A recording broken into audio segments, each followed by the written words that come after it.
Et c'est pas sorcier. Okay, bien sûr, le dire comme ça peut paraître compliqué. Mais le sensoriel. Moi, combien de gens qui sont très dans des recettes, le sensoriel, c'est pas reproductible, parce qu'on t'a pas montré, c'est tout. C'est pas parce que on te l'a pas montré et tu ne sais pas que c'est compliqué. Hein. Faut juste quelqu'un te le montre et te l'explique et tout va bien. D'ailleurs, en cours, on fait des petits. Sylvie est là, elle a suivi.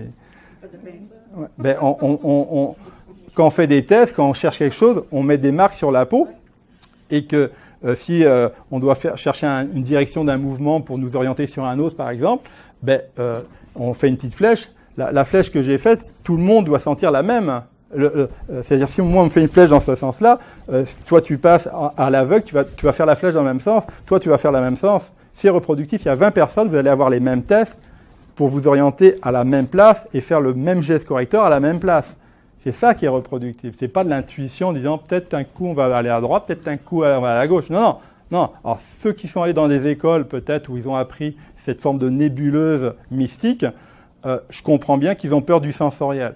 Pour moi, le sensoriel veut dire ressentir les mouvements tissulaires, savoir les décoder, savoir qu'est-ce qu'on ressent à travers un mouvement, qu'est-ce que ça veut dire en termes de bilan et en termes de traitement. Qu'est-ce qu'on mobilise quand on fait un mouvement? Voilà. Quand on fait ça, c'est de l'alphabet. C'est un alphabet. C'est pas plus compliqué. Correct? Maintenant, malgré tout ça, on peut s'asseoir sur des recettes, entre guillemets. Quelqu'un qui ne sentira rien, par exemple, il y a des refuges, il y a des trucs qui marchent bien, qui fait que n'importe quelle personne pourrait se réfugier dans des protocoles pour arriver à libérer un bassin, une cervicalgie, une épaule bloquée. Voilà. Donc il y a toujours la voie de secours. Hein. Mais l'art, moi je vous entraîne vers l'art du vivant.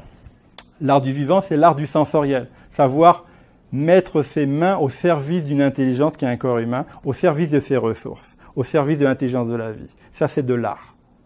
Ok?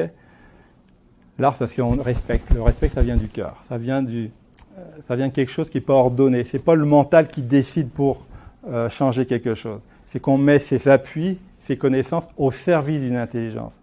C'est pour ça que je vous entraîne vers cet idéal-là. Mais avant d'arriver à maîtriser tous les outils sensoriels, à chaque étage, je donne des outils confortables sur lesquels on peut s'appuyer, des petites recettes, des petits protocoles qui peuvent nous aider un jour si on perd pied, un jour si on ne sentait rien.